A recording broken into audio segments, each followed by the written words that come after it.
ভারতবর্ষে তৈরি হচ্ছে পৃথিবীর সবচেয়ে উচ্চতম মন্দির ভগবান শ্রীকৃষ্ণের বৃন্দাবন চন্দ্রোদয় মন্দির, যার উচ্চতা প্রায় 700 ফুট। দিল্লির কুতুব মিনার তিনটাকে এক জায়গায় করলে যে উচ্চতা পাওয়া যায়, তিনটি তাজমহল পরপর খাড়া করলে যে উচ্চতা পাওয়া যায়, সারা পৃথিবীকে হার মানাবে এই মন্দিরের উচ্চতা।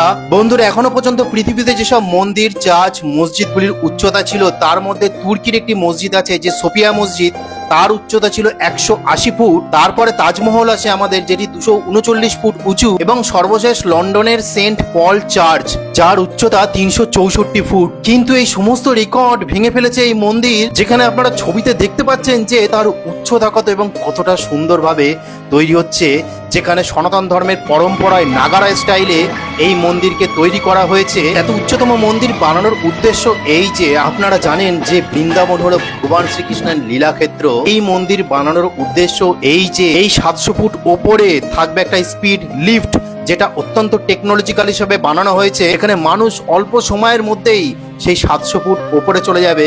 এবার আপনি যদি পায়ে হেঁটে যান, তাহলে হয়তো ভগবান বলবে যে এত দূর চলে এসছো, আমার কাছে চলে আসো। তাই আপনার পায়ে হেঁটে যাওয়া অত দূর সম্ভব না, সেই জন্য বানানো হয়েছে স্পিড লিফট। সেই স্পিড লিফটেই কিন্তু আপনি সমস্ত বৃন্দাবনের লীলা ক্ষেত্রগুলি দর্শন করতে পারবেন।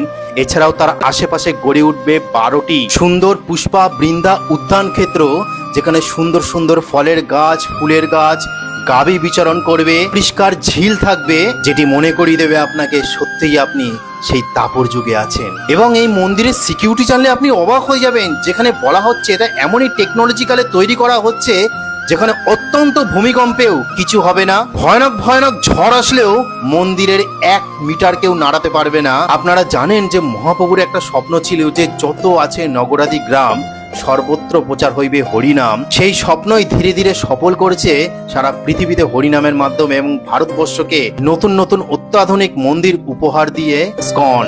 এবং এখানে জগৎগুরু শিল প্রভুপাদকে শত কোটি জানায় প্রণাম। তার আদর্শ হয়তো না থাকলে এরকম হয়তো মন্দির আমরা দেখতে পেতাম না। তো ওটা আজকে বলার ছিল, সনাতনী হিসেবে গর্ববোধ করুন। হরে কৃষ্ণ।